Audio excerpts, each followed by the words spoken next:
Deputy Brian Pitt, School Resource Officer for North Rose-Wolcott High School, and a deputy with the Wayne County Office of the Sheriff. I've been with the Sheriff's Office since 2009. Started originally on road patrol before I became a School Resource Officer.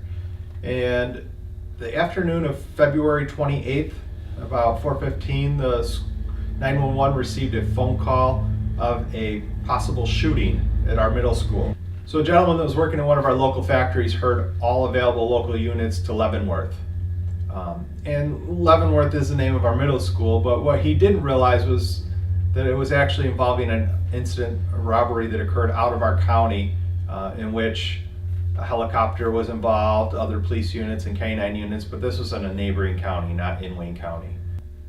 With the police response of a possible shooting at the middle school, all available units immediately responded to that location.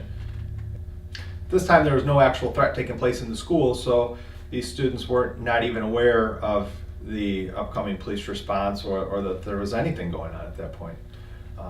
Once it was identified that by the police officers that there was no threat at the middle school, we immediately started sending resources to the other two schools to check them as well. We had after-school programs taking place at the elementary school as well as the high school, and in addition to that, many sporting events as well. So we had quite a collection of both adults, parents, teachers, staff, and students in all three buildings. The biggest thing we learned on that day was that we were not prepared for something that happens outside of the school day. We pride ourselves on being forward thinking and being more aggressive with preparing for a crisis situation than most school districts do. We've been doing lockdown drills involving law enforcement for 10 years now, even though the state has only mandated it for the last 2 years.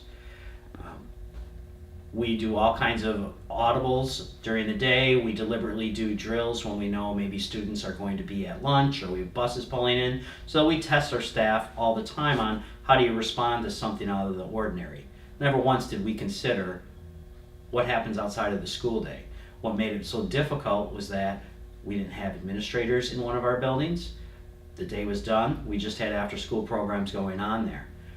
We additionally had community members who were in our fitness center.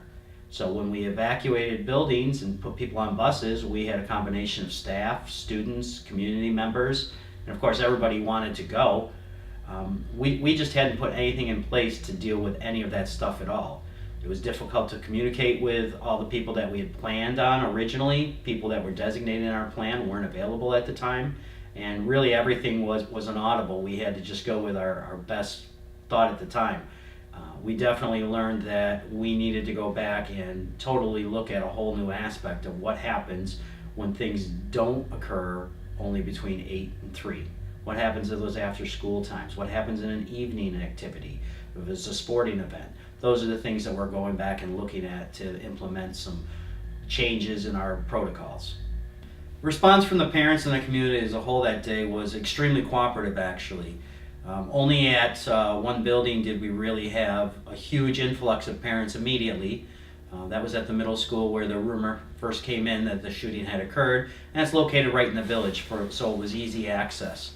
Fortunately, the law enforcement presence was heavy. They were able to contain parents, keep them, across the road. No one went into panic mode. They were all very good about following directions, as were all our students, because we were calling audibles on things. We also had people show up at the high school looking to pick up their students.